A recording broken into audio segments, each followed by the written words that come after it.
Online study के YouTube platform पर आपका एक बार फिर से स्वागत करता हूं। क्लास 12th के लिए चैप्टर 3 चल रहा है जिसका नाम है वैद्युत विभव। तो पिछले क्लास में आपको वैद्युत विभव के बारे में बताया गया था। वैद्युत विभव की परिभाषा क्या है, सूत्र क्या है। आज आप लोग पढ़ेंगे वैद्युत विभवांतर, इलेक्ट्रिक पोटेंशियल डिफरेंस। तो इलेक्ट्रिक पोटेंशियल डिफरेंस क्या होता है बच्चों कि एकांक धन परीक्षण आवेश को जब हम वैद्युत क्षेत्र के भीतर ले जाते हैं तो हमको कार्य करना पड़ता है। एक प्रकार का प्रतिकर्षण बल लगता है और उस प्रतिकर्षण बल के विरुद्ध हमें कार्य करना पड़ता है। तो जो कार्य किया जाता है किसी भी बिंदु पर परीक्षण आवेश को लाने में, वही वैद्युत विभव होता है। अब यहाँ पर देखिए फिगर बनाया गया है। तो फिगर में क्या किया गया है, यहाँ बिंदुओं पर कोई बिंदु आवेश प्लस क्यू रख दिया गया है। तो बिंदु आवेश प्लस क्यू के चारों ओर इसका अपना इलेक्ट्रिक फील्ड होगा, वैद्युत क्षेत्र होगा। आप लोग जानते हैं किसी आवेश के चारों ओर उसका अपना वैद्युत क्षेत्र होता है। तो इस आवेश का ये वैद्युत क्षेत्र होगा, ये बाहर की ओर होगा। यहाँ पर मान लीजिए अनंत पर कोई परीक्षण आवेश रखा हुआ है। तो इस परीक्षण आवेश को जब अंदर की ओर लाएंगे तो इसके प्रतिकर्षण बल के विरुद्ध कार्य करना पड़ेगा, क्योंकि ये भी पॉजिटिव चार्ज है, ये भी पॉजिटिव चार्ज है, इसको बाहर की ओर प्रतिकर्षित करेगा। तो जब इस परीक्षण आवेश को अंदर की ओर लाया जाएगा तो प्रतिकर्षण बल लगेगा और उस बल के विरुद्ध कार्य करना होगा। तो कार्य ही विभव होता है। तो अब देखिए यहाँ पर दो बिंदु हैं, एक बी है और एक ए है। तो इनफाइनाइट से किसी टेस्ट चार्ज को, परीक्षण आवेश को पहले बिंदु बी पर लाया जाता है। तो यहाँ पर जो विभव उत्पन्न होता है वो वी बी हमने नाम दिया। और इसके बाद बिंदु ए पर लाया जाता है। तो बिंदु ए पर जो विभव उत्पन्न हुआ उसको बी ए कहा हमने।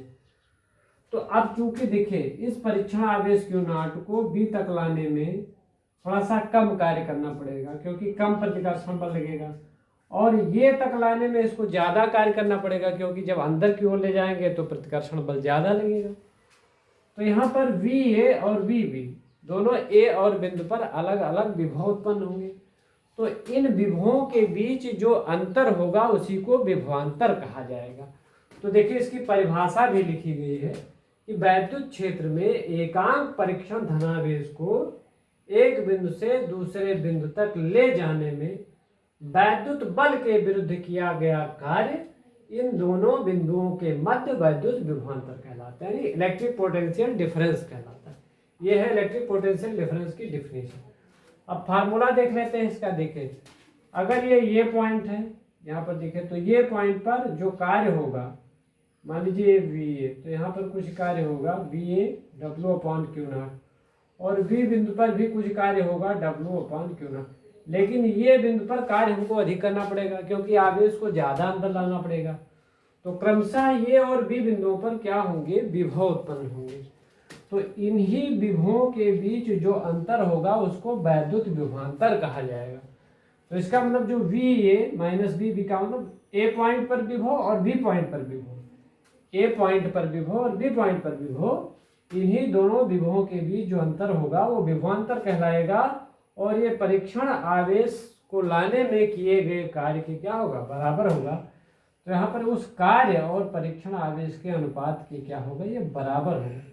तो ये रहा इलेक्ट्रिक पोटेंशियल डिफरेंस का फार्मूला। और मात्रक इसका क्या होगा, यूनिट। देखिए विभवांतर का मात्रक भी वोल्ट होता है या जूल प्रति कूलम होता है। जो विभव का मात्रक होता है वही विभवांतर का मात्रक होता है, क्योंकि विभव ही विभवांतर होता है। तो इस तरीके से आपने विभव की परिभाषा और विभवांतर का मात्रक इसको सीखा। और इस क्लास को आप लोग लाइक जरूर करें।